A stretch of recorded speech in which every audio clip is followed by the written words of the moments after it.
Roll a 15. That's a hit. Ooh. How much damage? Okay, so that's 11 damage, but I'm trying to look for his, what do you call that? That thing? Sneak attack. Yeah, that. Okay. Probably race and class abilities. Alright, so sneak attack damage is 7, plus his regular torture strike 11, totaling 18. Nice, so a combined 18 points of damage. Autumn pierces her katars into the slime and twists them out. Coltaine's up. Coltaine has a feeling that, as we've already wailed on this slime, and it's not even bloodied yet, and that it's doing some nasty damage, that it's time to bring out the big guns. So he's going to use his bastion of defense power. Unfortunately, I roll a total of 9. Womp womp womp womp womp womp womp. So that's a daily power, right? Generally daily powers have some kind of effect even if they miss. Hint hint. Okay, you know, that's funny, because last time we talked about this, I thought we weren't sure about whether the effect was still counted or not. If it's listed under effect, I mean, I don't know how you have it set up in your power, but well, let me just quickly verify. If it's listed under hit, then it doesn't apply on a miss, but if it's under effect, it applies regardless. Alright, so despite that tragic miss, everyone still gains 9 temporary hit points. Yeah, just confirm that in the PHP. Everyone being everyone other than Coltaine. Yeah, because it says allies. I'm not an ally of myself. So even though that was a miss, busting out the daily still does pay off. I'm just checking in the book. Well, you know what, I'm not going to do anything else this turn, so... So just to confirm, Rekoj did not mark the slime on round 3, correct? That is correct, I think. Yeah. Well then, looks like the slime is gonna go to town on Autumn, who dealt him the devastating wound. 2 pseudopods stretch out from the slime and beat on Autumn. The first one deals 14 damage, the second one deals 8 damage, and Autumn is taking ongoing 5 acid damage, as it leaves behind an acidic residue. So that's how much total? 14 plus 8, so... 22. 22. Oh, Nick with the math skills, finally. Autumn is down to 5 out of 29 hit points. And she's gonna take 5 ongoing damage on her turn, which will make her start drowning unless she's safe before that. That ends round 3. Zook, round 4. You gotta start with your, if you want to keep swimming in place, you gotta make an athletics check. I roll a 17. Alright, you stay afloat, you need a 10. Use my grasping claw. 20 versus reflex, 5 damage. And Zook's claws managed to rend the slime. And it is slowed. I think that's the first time you hit, no, it's not the first time, maybe the second time you hit with that power, right? I'm not sure, probably. Rekoj is up. Is he going to save Autumn? Let me think. Actually, I don't think anyone other than Coltaine can do that. Yeah, I've got no healing abilities as far as I can tell. I'm definitely going to start by marking the slime. I feel like that was a mistake on my part last time. Okay. I'm going to use Earthfield Strike against the slime, and hope that Autumn doesn't drown. As a free action, I'm hoping she doesn't drown.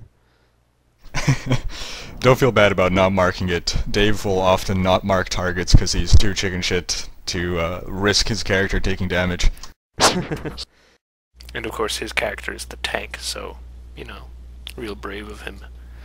Alright, that's 24, my attack, for 9 damage. And Rekoj chops into the slime successfully. And I gain that little bonus to armor class. So Rekoj is riding high, 50 out of 52 hit points, 9 temporary hit points, and a virtual 21 AC. Alright. Autumn takes 5 damage and begins to die and sink. Yay! And she cannot roll her saving throw to take the acid off of her. So she will continue to take damage as she drowns. Let me quickly look up the drowning rules. I've never had someone fall unconscious underwater. You know how we mentioned that we shouldn't have rezzed her? This might be our chance to, you know, leave her body at the bottom of murky water. Maybe the slime likes an easy meal, and if we leave her, it'll ignore us. And if it incorporates all her gear into its slime, then when we draw it out again, we don't have to go diving to the bottom to get her stuff back. Oh, that's great. Hey guys. I think we should have stayed out. Really. Since when do any self-respecting idiot adventurers ever listen to warnings? Alright. It's not our fault this... A character holding his breath during underwater combat, for example, must make a DC 20 endurance check at the end of his turn in a round where he takes damage. Blah blah blah. A character with 0 or fewer hit points who continues to suffer from one of these effects keeps taking damage as described above until he dies or is rescued. Wait. So where does the damage come in from drowning? Did what I read just make any sense to you? That didn't make sense to me. No, not really. It says it takes damage, but how much damage? When a character fails the check, he loses 1 healing surge and must continue to make checks. Okay. And because Autumn is unconscious, she doesn't even get the endurance check, she just starts losing healing surges. Good thing, good thing you took that extended rest, because she had 0 healing surges before that extended rest. Okay. So just to recap, so you guys can remember, she's gonna lose a healing surge every round. And John, how many healing surges does she have? 7. So what's gonna kill her first? The acid ongoing 5 damage every round, or drowning? Okay, 7 once times again, 5, 30. A death save and a saving throw each turn, or... That's right, so we've got a 3-way race going on. She's either gonna die by failing her 3 death saves, by taking enough damage to equal her bloodied value in the negatives, or just 7 rounds and losing all her healing surges. Yes, you get 2 separate saving throws. A death save, well, you don't get your save against the acid because you can't take the acid off of you. Actually, you know what? I'll allow you the saving throw versus acid because you're underwater, so as you're sinking to the bottom, the acid might be wiping off. Or diluting. Can we take bets on what will kill her, and then the winner gets the lion's share of her loot when we bring her body back? No objections from me. Alright, I think it's the acid. I think she's actually gonna survive. Well, that bet doesn't get you any loot. You might as well bet something. But, that's true. My guess would be... Wait, you voted on the acid, Patrick? Yeah, I voted on the acid, because her loot doesn't really matter to me. If anything, my vote would be, either the slime attacking us with more acid, or the death save. Because